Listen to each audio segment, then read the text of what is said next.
It's Mix Mornings with Darrin on the new Mix 107.3 KGRS. Happy Tuesday to you. Coming up in just a little while, we're talking February 7th. Going to have a special event at the Capitol Theater downtown Burlington with the Southeast Iowa Symphony Orchestra and Burlington Civic Music teaming up in a pretty unique collaboration. So I got Barbara McRoberts here from Burlington Civic Music in studio. Good morning. Good morning. Thanks so much for coming by and talking to us. So this is something called Voices of Light, which is a really unique idea. Tell me about it. Well, it would take probably a couple of weeks to get through the entire history, but cutting to what it really is a celebration of music in the form of putting a libretto together, which was a chorale and orchestra, to a movie that was made in 1928 that actually was the story of the trial of Joan of Arc. And many of us grew up, perhaps you did, learning about Joan of Arc, Sure. who essentially was known and celebrated in her lifetime back in 1451. So we're talking a century ago. She comes out of this little teeny tiny French town called Domremy, France, and she was able to talk what I would call generals of the French army, because she was sure that she was going to be able to lead them to success in battle against the British. And for a period of time she did.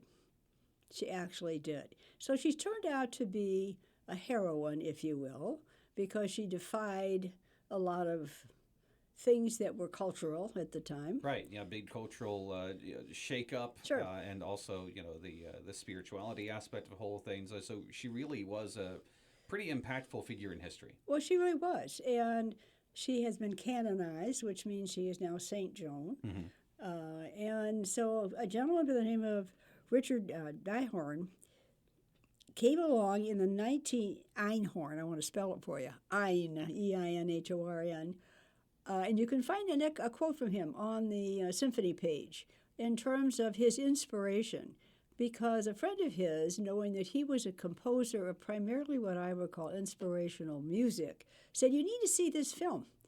So, of course, we, from what I understand, he went to YouTube, mm-hmm. where we can find things, and listens to it and realizes or sees it. That listening to a silent movie is a little difficult. Sure. But on the other hand, it inspired him to then further research Joan's life. I mean, he went all the places in France that he could find where she not only lived, where she was leading the battle, one of which was in Rouen. She was very successful in some of the battles, and then particularly in Orleans, I believe, is another one. But then they started losing, and as they started losing, then she lost as you talked about, impactful. Loses that influence, kind of speak. Yes, she did.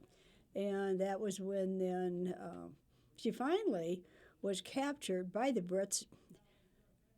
She was never tortured, but she did lose her life to execution because they tried to get her to recant her testimony that she had heard.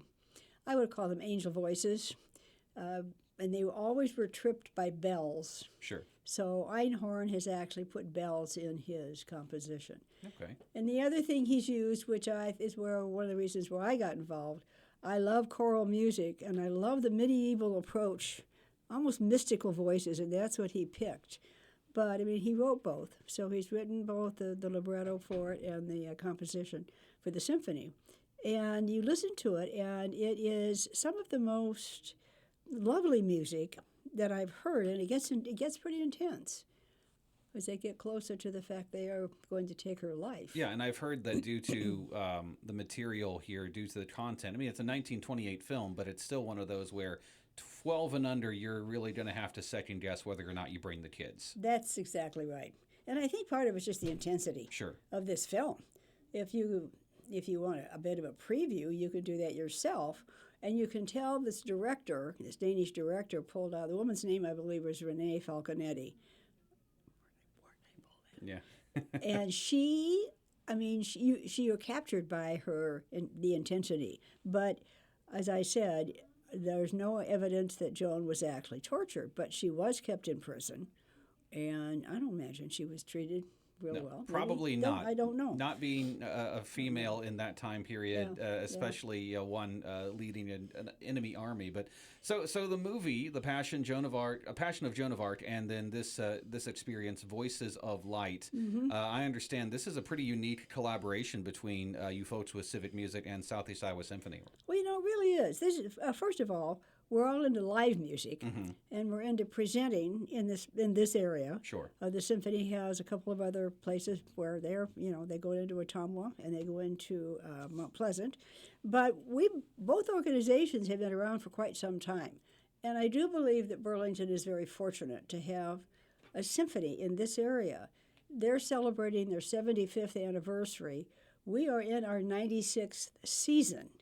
And it's continual. In other words, it's like the postman. The floods didn't keep us away. Right. The Depression didn't stop us. Pandemic didn't stop you. Nope, we're still there. Probably a bit of a different audience, Sure. but we're still there, and we are performing in the Capitol Theater. So we have, I think, three kind of iconic organizations that are alive, doing well in Burlington.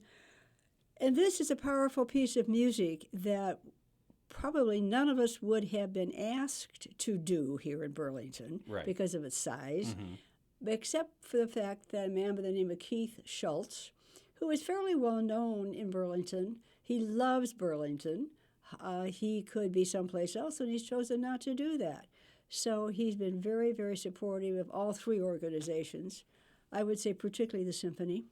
And so he called and he said, okay, McRoberts, that would be your job as program director. I want you to take a look at this, which I did. And he said, I think we really need to meet with Bob McConnell, who's the music director of CISO. I said, I think we should. So that's where it started. It started because Keith was inspired, and he's inspired by also wanting to have... I'm looking at your map across the room from me, which, of course, your audience can't see, of this general area. Yeah, we've of got like Iowa, a coverage Illinois, map, yeah. Yeah, in Wisconsin. And, this is the kind of a concert that would be in New York City. It would be at the Kennedy Center. It would be at the Disney Theater.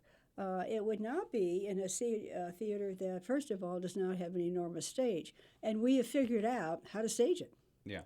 You're not going to see Bob McConnell waving his baton on stage. He'll have to be down on the floor. But how intriguing people out there to come see this and hear this, because it really is, it's a collaboration of a piece that is enormously respected across the music world, something unusual, something that is, it's just very special. Yeah, well, it's an exceptional work. And it's always exciting when creative people get creative to find solutions to, like you said, the smaller venue size, that kind of thing. I know we're running a little bit out of time, but I want to make sure we hit on this. Now, limited seating is available. How do people get tickets for this event? I would recommend they go to the CISO webpage, which is seiso.com, because there is a link to buying tickets. It's the easiest way to do it.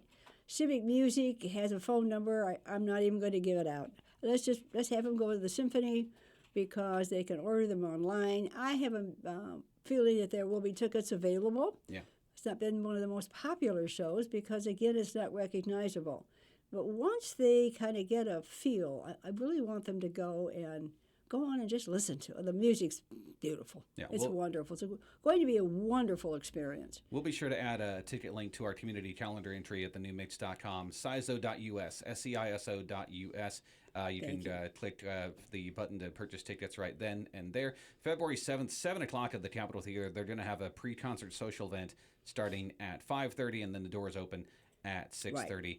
Barbara McRoberts, Burlington Civic Music. Thank you so much for coming by today. Oh, it's been delightful. Thank you so much.